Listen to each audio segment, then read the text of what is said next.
ఉత్తరాంధ్ర ఎలవేలుపు పాలకొండ కోట దుర్గమ్మ ఆలయంలో జ్యేష్ఠ అమావాస్య సందర్భంగా వనదుర్గ మహోత్సవాన్ని ఘనంగా నిర్వహించారు.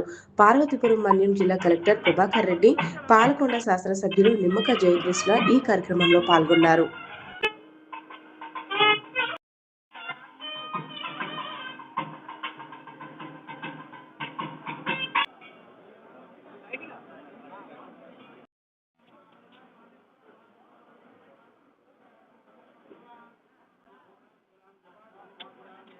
సత్యనారాయణ తోసిక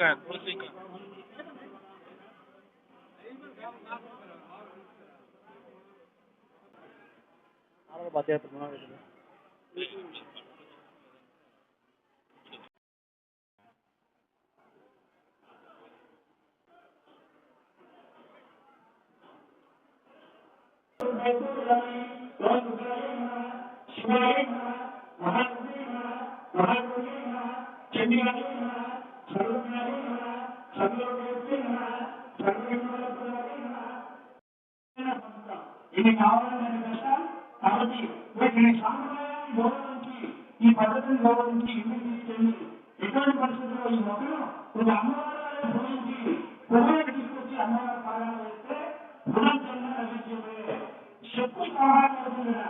ఇలాంటి ఒక మొక్కలు పెంచి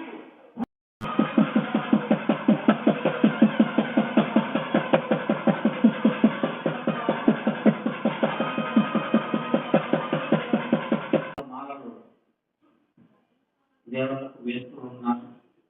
అవన్నీ వేస్ట్ అవుతూ ఉన్నాయి. వాడిన తర్వాత ఎక్కడికి వెళ్తున్నాయి?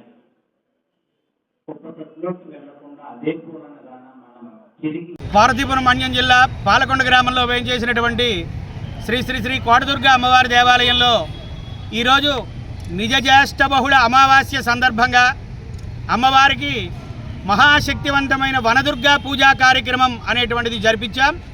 ఆలయ ప్రాంగణంలో అమ్మవారిని వనదుర్గగా అలంకరించి ఆ అలంకారంలో పూల మొక్కలతో అమ్మవారి మధ్యలో ఉండేటట్టుగా చేసి ప్రత్యేక అర్చనలు గౌరవ శాసనసభ్యులు నిమ్మక జయకృష్ణ గారు, మెజిస్ట్రేట్ పార్వతీపురం మన్యం జిల్లా ప్రభాకర్ రెడ్డి గారు ఆధ్వర్యంలో వాళ్ళ చేత అర్చించి ఈ పూజా కార్యక్రమం చేయించి వచ్చిన భక్తులందరికీ కూడా మొక్కలను ప్రసారంగా ఇవ్వడం జరిగింది. వారు ఆ మొక్కలను ఇంటికి తీసుకువెళ్ళి బ్రతికించి మొదట పూసిన పువ్వులు అమ్మవారి పాదములపై వేస్తే వారికి ఉండేటువంటి గ్రహదోషములు సర్వదరిద్రములు నాశనమై సర్వశుభాలు కలుగుతాయని మనకి శాస్త్రం చెప్తోంది. కాబట్టి అందులో భాగంగా ఈ రోజున పెద్ద ఎత్తున ఈ వనదుర్గ బంతి చామంతి కార్యక్రమాన్ని మొట్టమొదటిసారిగా ఎక్కడా జరగలేదు ఇంతవరకు. మొట్టమొదటిసారిగా పర్యావరణ పరిరక్షణ కోసం మానవుడు ఎంత డబ్బున్నా, ఎంత ధనమున్నా, ఎంత బంగారం ఉన్నా ఆరోగ్యం లేకపోతే ఎందుకు పనికిరాడు. అటువంటి ఆరోగ్యం ప్రకృతి ద్వారా వస్తుంది. ప్రకృతిని పూజించే సంస్కృతి మన హైందవ సాంప్రదాయం. హైందవ సాంప్రదాయంలో ప్రతి చెట్టుకు, పొట్టకు, అలాగే ప్రతి వస్తువుకి పూజిస్తారు.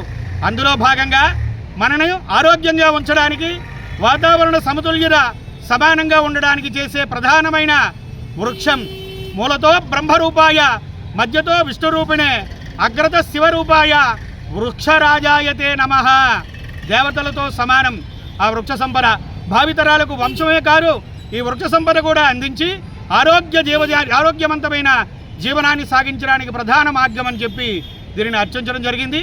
అందులో అమ్మవారిని ప్రసాదంగా ప్రతి ఒక్కరూ తీసుకెళ్లారు.